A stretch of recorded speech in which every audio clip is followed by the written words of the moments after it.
और अब बात करते हैं गैंगस्टर लॉरेंस बिश्नोई के भाई अनमोल बिश्नोई की, जिसकी चर्चा आज देश भर में हो रही है क्योंकि आज ही उसे अमेरिका से भारत लाया गया है। थोड़ी देर पहले दिल्ली की पटियाला हाउस कोर्ट ने अनमोल बिश्नोई को 11 दिन की एनआईए रिमांड पर भेजा है। ये तस्वीर भी थोड़ी देर पहले की है जब अनमोल बिश्नोई को कोर्ट में पेश किया गया था। आज एयरपोर्ट पर ही एनआईए ने अनमोल बिश्नोई को कस्टडी में ले लिया था, जिसके बाद पटियाला हाउस कोर्ट में उसे पेश किया गया।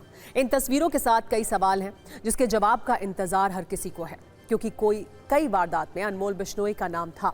3 मामले बहुत बड़े हैं। अप्रैल 2024 में बॉलीवुड स्टार सलमान खान के घर पर फायरिंग हुई थी। इस मामले में गैंगस्टर अनमोल बिश्नोई वांटेड है। पिछले वर्ष मुंबई में एनसीपी नेता बाबा सिद्दीकी की हत्या की गई थी। इस मामले में भी अनमोल मुख्य आरोपी है। अनमोल का नाम वर्ष 2022 में पंजाबी सिंगर सिद्धू मूसेवाला की हत्या में भी सामने आया था। अनमोल बिश्नोई भारत में एनआईए की वांटेड लिस्ट में है।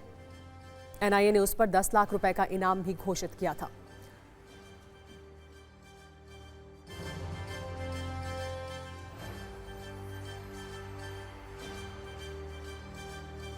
इस कार्रवाई के बाद बाबा सिद्दीकी के बेटे जिशान सिद्दीकी को इंसाफ की उम्मीद है। वो न्याय का इंतजार कर रहे हैं। आप सुनिए अनमोल बिश्नोई के भारत आने पर जिशान सिद्दीकी ने क्या कहा।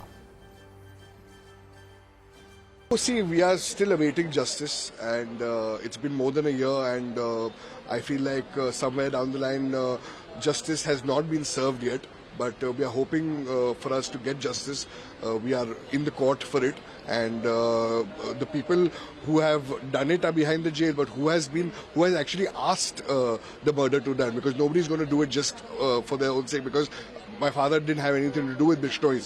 So who has asked Anmol Bishnoi or the henchmen to do that? It's very important for us to know that. अनमोल बिश्नोई को भारत लाने पर राजनीति भी हो रही है।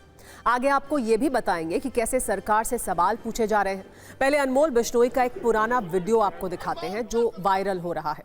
एक गैंगस्टर पर कैसे राजनीतिक कदर छिड़ा है ये भी आप जान लीजिए। महाराष्ट्र के उप मुख्यमंत्री एकनाथ शिंदे ने कहा है कि आरोपी कोई भी हो, कहीं भी हो, सरकार सजा देगी। वहीं विपक्ष के नेता ये पूछ रहे हैं कि बाबा सिद्दीकी के मर्डर का सच क्या है। ये भी पूछा जा रहा है कि बड़े अपराधियों के लिए सरकार क्या कर रही है।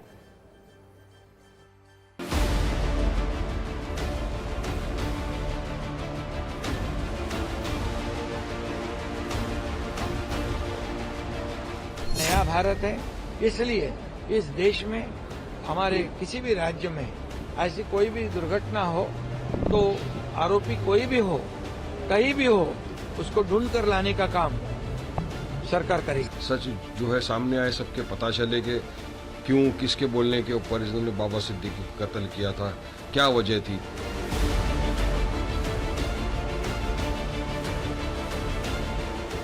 ये बड़े क्रिमिनल नहीं है। बड़े क्रिमिनल्स का क्या हो रहा है? जो लाखों करोड़ों लेके भाग गए हैं या जो बाहर से एंटी इंडियन ऑपरेशन और इंप्रेशन ऑपरेट कर रहे हैं, उनका क्या हो रहा है? भारत की भूमि पर कोई भी गुनहगार, उसके दिमाग में यह विचार नहीं आएगा कि इस देश में कोई गुनाह करके बाहर भागे तो बच जाएगा। बिल्कुल नहीं बचेगा।